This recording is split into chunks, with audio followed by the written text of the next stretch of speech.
deliver the news people want or the news they need. Because in the age of AI, speed, and relentless publishing cadence, that question just got a whole mess harder.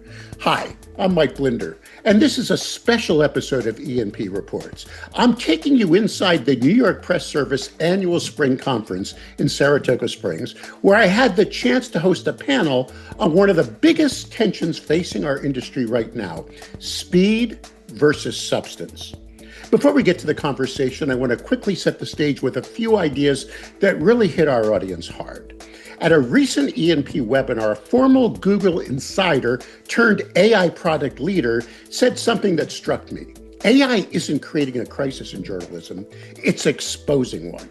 Because the real issue isn't new. It's the friction between creating journalism and actually getting it seen. And AI? It doesn't solve the problem, it accelerates the pressure. Now, at the same time, there's something incredibly important to remember. Local journalism is digital gold. It's original, it's lived, it's reported. No algorithm can replace that. But here's the tension. Audiences today want speed, alerts, updates, and constant information. What they actually need, though, is context, understanding, and trust. And those two things don't move at the same rhythm.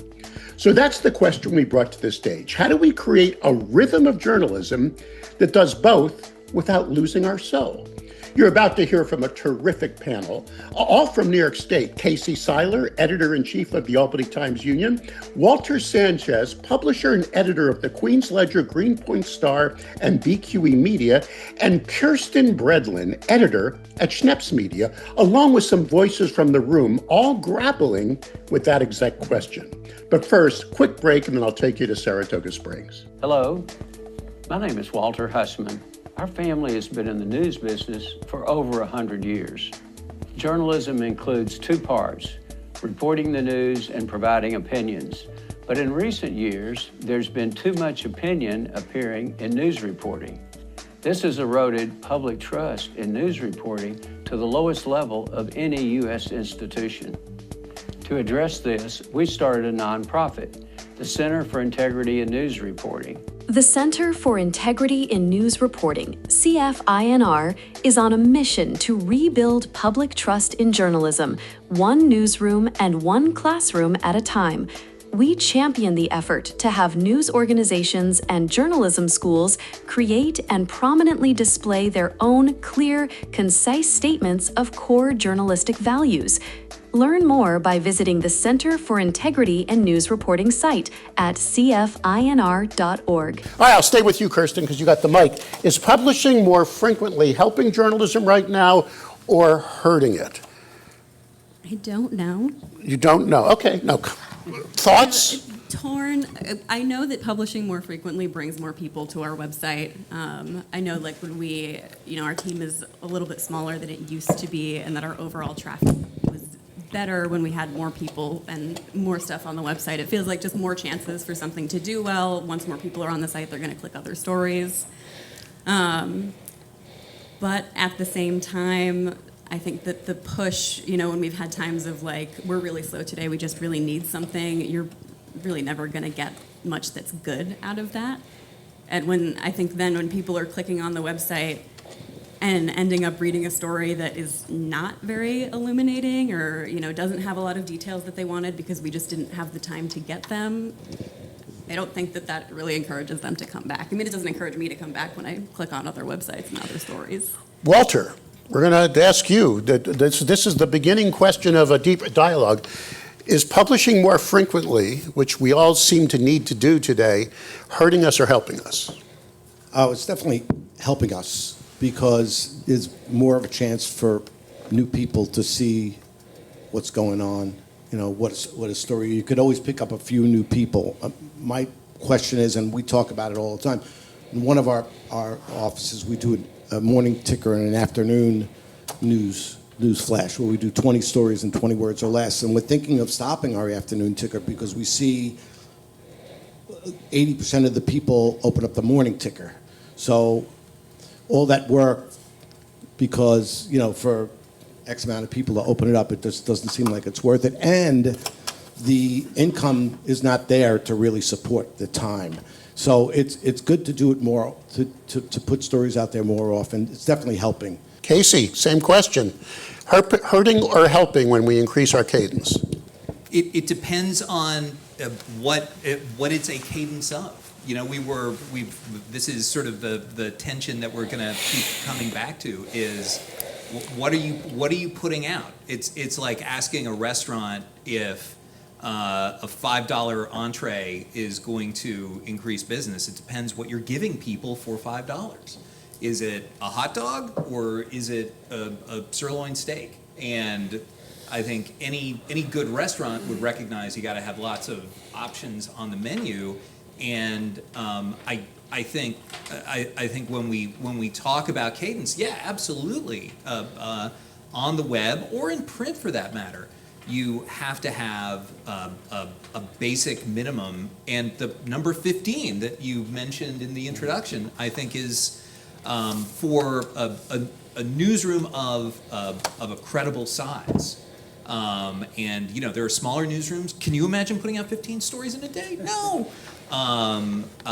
But for my newsroom, I'm lucky that I work for Metro, that has bureaus in Saratoga, that covers the Hudson Valley, that is able to draw on. We have my colleague Gwen Craig in the audience from the Adirondack Explorer, a nonprofit that covers the news out of the Adirondacks. We are able to draw on their good work and publish it on TimesUnion.com.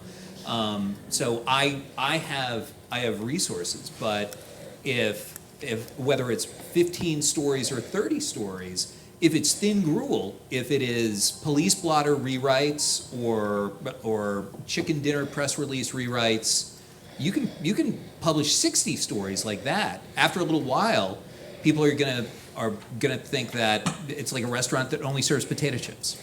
Are you losing trust if you do too many of those? You just can we be losing audience trust if we turn ourselves into a Taco Bell rather than a beautiful restaurant with a great menu?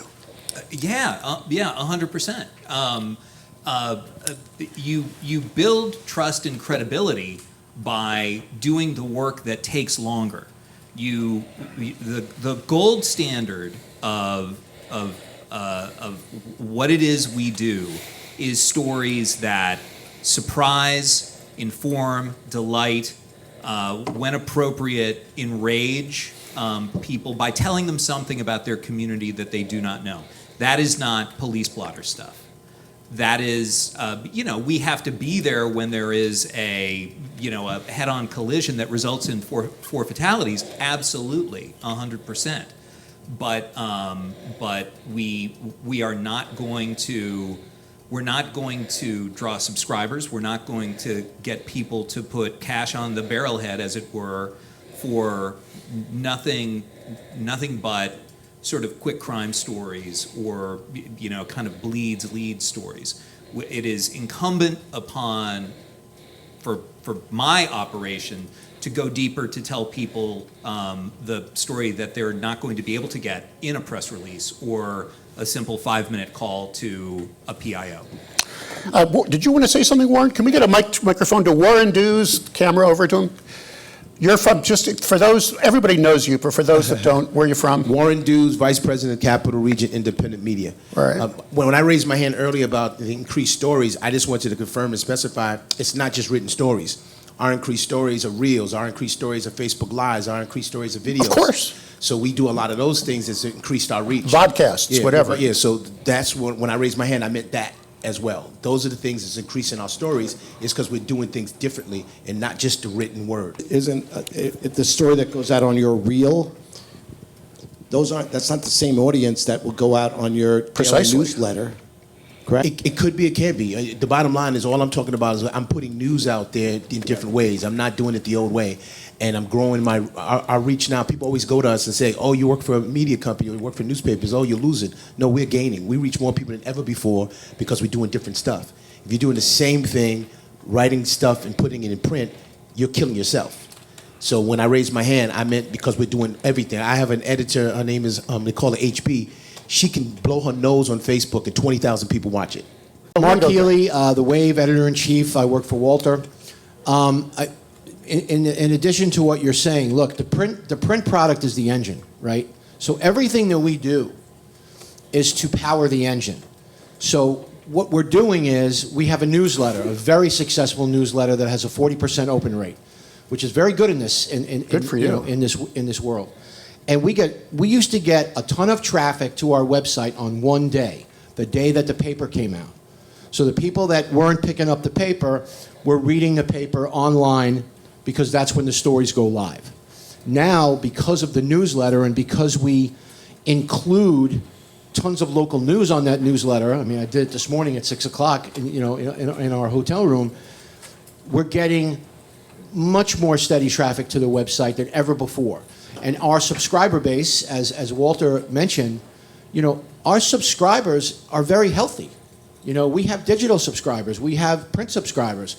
The fact that we're using our digital in a way to deliver the news every day without resorting to, sponsored content or, regurgitating press releases and actually giving people the news, that they need and understand, it just changes the dynamic. Absolutely. So, Question, do I keep up the enterprise piece, the deeper stuff?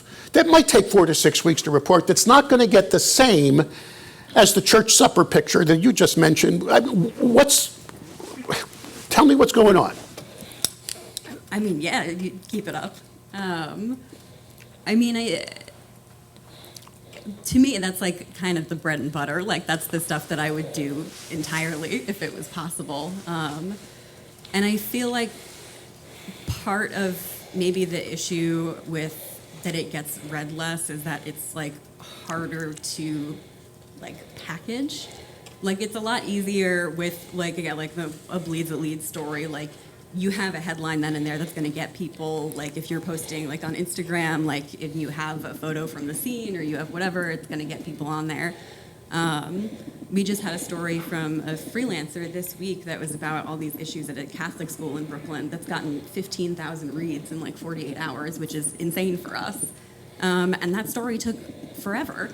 I will say, I don't know why it blew up so well when some of our other enterprise stories don't, but I think that it's still possible, and it's something that we've been trying to figure out is like, especially like on Instagram, when you have a story that's really dense, like how can you break it down in a way that's going to get people interested in it? And I think too, I hope maybe that once people know you for that kind of thing, they're going to keep coming to you. But if you feel that one story will lead to, it might get open because it's viral and, or your customers, your real solid customers are going to open up that story. Do you spend more resources on that story that more people are going to open, but fewer of your real customers?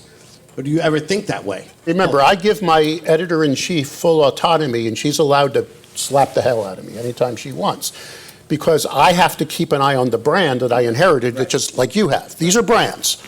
How old is the Albany Times News, sir? 165, 142. It has been 101 years a Hearst newspaper. But I think this way. Every time I get someone to that page, I can make money. I'm the publisher. I'm sorry, if you resent that, I've got that view, that person engaged. So, so that's my answer as the publisher of E&P. That does not mean my editor-in-chief is going to stop doing the enterprise piece. My answer to that, if someone were to ask me, is I'm proud of that headline this morning. They don't have to click into it. That headline builds my brand. It gives you comfort to know I'm covering that story. You may click in, you may not. But when I do a deep dive piece and you see I'm covering it, you go, hey, E&P's brand's cool. They're doing a lot of good reporting for me. I really enjoy this brand. This is my brand. I trust my brand. Yeah, and that's the thing. The quickest way to lose trust or to erode trust is to stop playing for big stakes. I agree. Without a doubt. You got to spend the money on those stories, even though the church supper could be your bread and butter on page views. And we don't know what's going to hit. A simple crime story can end up becoming viral. We just had that happen last week. Brendan Lyons, our investigations editor and our Capitol Bureau chief, who's a terrific investigative journalist, did a piece about an investigation into a barbershop that was allegedly also into loan sharking. And it was just this great crime story with, guys with nicknames like Johnny Scissors and stuff like that. That story published on Friday, and it did very, very well. And over the weekend, I think it might have been a Google or a Discover pickup. All of a sudden, it went straight through the roof on Sunday and almost doubled up our usual Sunday traffic. So we don't, it's like the old William Goldman line about Hollywood. Nobody knows anything. We know some things. We know that a columnist on average is going to get, yay much eyeballs. But depending on the topic they are picking up in a given column, it could go through the roof, or it could just sort of lay there relatively fallow. How much do you look at metrics, Kirstyn? How much do you look on a daily basis at what's blowing up, what's not blowing up? Because I look at everything. I'm nerdy. The moment the meal goes out, I'm trying to see where it's going and what's going on. What do you do? A couple times a day, I look to see, especially when I'm updating the homepage and deciding what should go where and in what order. When we're trying to figure out what should lead the newsletter. If I'm trying to pick out what do I need to Instagram today. And then for our newsletters, say a couple times a week. All right. Do you tell the reporter how their stories are performing? If something is doing really well, yes. But if it's not, you don't tell the reporter. No. They have access to the same software. They can look if they want to, but. All right, Walter, how much does your newsroom look at metrics? I have a feeling, pick up the mic if you don't mind, sir. Thank you. You're good, okay. My newsroom does, and they talk to me when something's out of whack, one way or the other, high or low. But I don't look at it as you much don't look at it. Probably, yeah, I don't look at it. I go over it every week, maybe every 2 weeks or so, and talk about trending, because I don't think we should change things I don't think it matters in an immediacy that you want to change things. Otherwise, the newsroom is then just. I think then we're chasing stuff, and I don't want to chase stuff. Mark, you work for Walter, right? Yes. Are you an editor? What do you do? I'm the editor-in-chief. He runs the show. I'm the editor-in-chief. So You look at It's the every metrics. every decision. day. I don't every make any day. decision. Every day, because I want to know what. I'm a little obsessed about my job. I need to know what's going on. I need to know what's happening, what's hitting, what's not hitting. I look at it every day. So that allows us to kind of plan. Maybe we should do a little bit more long-form journalism. Maybe we should do some real estate stories, things like that. So to me, you got to look at your The analytics. metrics are driving some of the Absolutely. content, but Sure. do you share it with reporters? Not really. Okay. I mean, unless they ask. I mean, it's really, to me, unless I see something alarming, which I haven't, I'm not going to share that. You are I have a question for you. So do you chase something? Would you say, you know what, we haven't gotten bumps, we haven't gotten big hits in a story in a week or so? Would you then say, what am I doing, or what kind of story can we get a big hit on? I don't think that way. I just think what's good news, and what is interesting news. I mean, I'm always thinking that. The correlation for me is get the news out first. All right, let me ask the audience. I have to swing it to Hearst, because I have a feeling your metrics are being seen by higher ups. Oh, yeah. I mean, you got nerds looking down on you, and I was told by higher up in the newspaper group not long after I became editor that it used to be very easy to tell if an editor was a success. You would look at the number of people who are subscribing, and you would look at the number of awards won for your journalism. Done, Now, my performance, my team's performance can be cut up and examined and anatomized in hundreds of different ways. Yep. And that is, newsletter open rates, newsletter click-through rates, daily performance, social performance, how well our podcasts are doing, how well our reels are doing, on and on and on and on. I have Marfeel, which is the traffic monitoring service that supplanted Chartbeat for us a couple of months ago. I have the app on my phone, and I probably look at it probably more times a day than I would care to admit. And that tells me how we're doing overall. What are the stories? I can literally probably go down to 50 stories and see how they're performing. I can see where they're performing, where people are coming in from. And after a little while, it can become all of our reporters and all of our team leaders get looker reports, regularly so they can see how their folks are doing. And you want to take all that in, and you want to absorb it, and you want to learn from it, but ultimately, it just comes right back around to the fact that we want them to do good stories. AI. All right. Do you, Kirstyn, use AI at all in your newsroom today? I personally do not, but there are people who do, both like in Brooklyn Paper and wider at Schneps. And yeah, for stuff like that, something one of my coworkers says a lot is like use it for robots talking to robots. So exactly for that, for like how can you optimize the headline for newsletter open rates, or for the little AI summary when you open stuff up, when you Google something and the little link comes up next to it.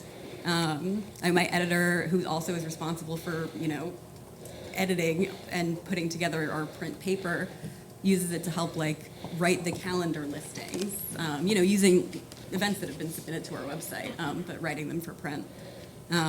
For headline ideas, I know people use it for,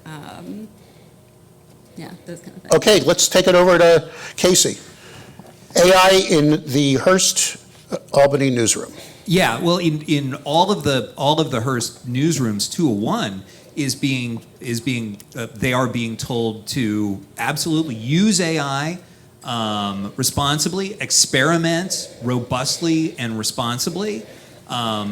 We've really, I would say in the last 6 months, we've really gone into kind of a kick of not just people using tools that are made by other folks, but people building tools that are customized to help them in whatever they do. So an education reporter who is using AI to monitor and break down and summarize what happens at school board meetings, because we have dozens of school boards in our footprint.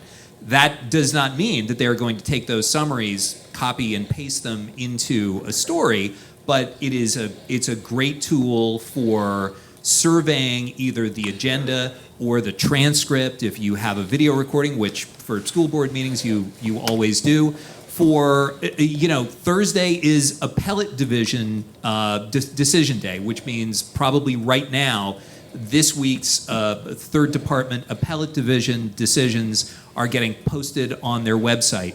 One of our outstanding producers has built a tool that summarizes those decisions, which can go on for hundreds of pages. And if you rack them all up on a given week, it's probably about a dozen and a half. And that's great, because it means that the first pass of that work, finding out where the case occurred, was it Albany County or was it someplace far away from our coverage area? Those are all great tools. We use AI. We have an outstanding copy editing, proofreading tool that is, goes beyond spell check and Grammarly. I would say I trust it. It doesn't change the copy, but it offers bracketed suggestions on word choices, punctuational choices. It catches things. You just eliminated 3 jobs. No. Yes, you would have to pay a journalist to go to that school board meeting in the old days. Now you don't have to. I haven't eliminated those 3 jobs have already been eliminated. Thank you very much by the changes to the economic model of journalism. Okay. In other words, it hasn't those jobs. In other words, we used to have a higher ed reporter, and we used to have a K through 12 or pre-K through 12 reporter. Now we have one education, very hardworking, outstanding education reporter, Kathleen Moore.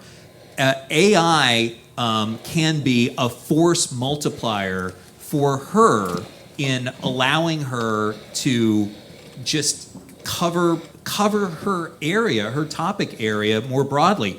I would love to have and could use 3 education reporters. Kathleen would love it too, I'm sure.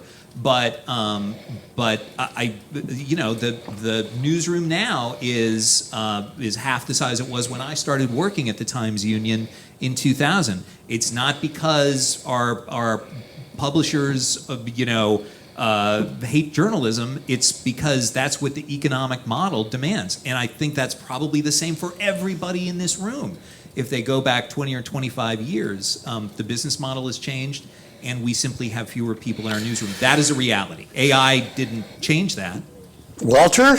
Well, we haven't lost any jobs to AI across our 3 newsrooms and 10 newspapers, but I will tell you that we're using it for efficiency. We've decided in some of our newsrooms that our readers who are subscribing to our newspaper every week, they want to see some national news or what's the most important thing around the country or internationally that week. So we have a half a page for that. And what we're doing is using AI with that is what are the top 3 recalls of the week.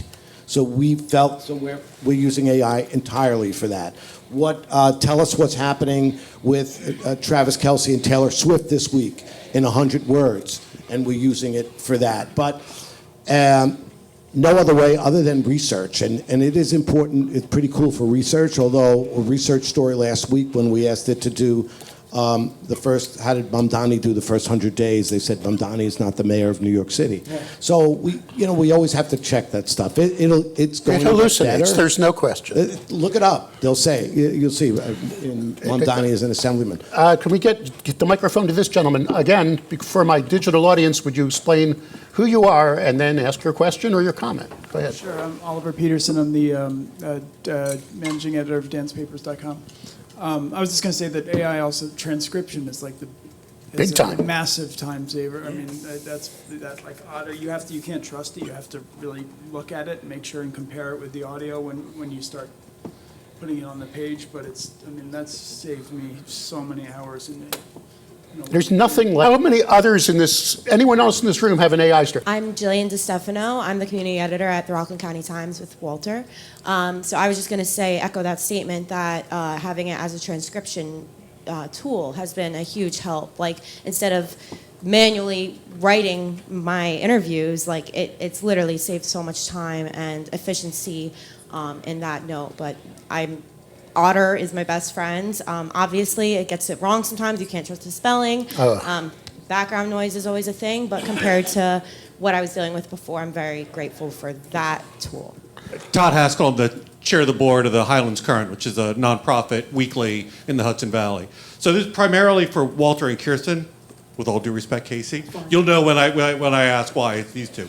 So you're both from organizations that have a legacy of primarily a weekly print product that you've now very aggressively gone into a very different cadence digitally. I'm curious as to how you approached it organizationally.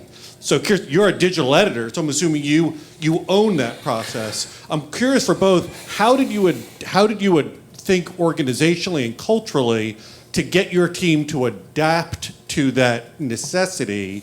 Was it because you had a point person, or did you say, it has to be everybody, we shouldn't have a point person thinking digitally? Well, that's a great question, because I think if I did it again, I'd do it a little bit differently, but I was that point person. And I've got to tell you that New York Press Association was a very, very big part of it, because we had awards for innovation, digital innovation, and the best website, and I think we still do, for the best video. We're talking about 2005, when nobody did video. So I pushed my people to win these awards here, and that pushed our innovation. So I was the point person, and I looked digitally, and I'm an old guy, and I figured, it really gave me new passion for the industry, all this stuff, so I wanted to do it. Then at my organizations, little by little, we put people in who believed in it. But the most difficult thing was sales. People were used to selling print, and to sell digital, they just weren't. And people think, oh, because they're different animals. No, they weren't making as much money. They were making money from print. So it's hard to get them to sell that digital when the finances weren't coming in. Now we have a little different model, and we use your model, which is probably 30 to 35% of our income starts digitally and social media wise. And in fact, they wouldn't even know about the paper. So it's transformed. I would do it a little bit differently and maybe hire somebody else who's a little smarter than me to really give us some insight into best websites and things like that. All right, so that's it. If you stuck around this long, you'll notice this was a longer episode. We had to do some editing to get it down to the length. And I'd like to know if you want us to do this more. Head to other conferences, bring in local voices into this program. Mike at editorandpublisher.com. That's Mike at editorandpublisher.com. I'll see you next time on E&P Reports.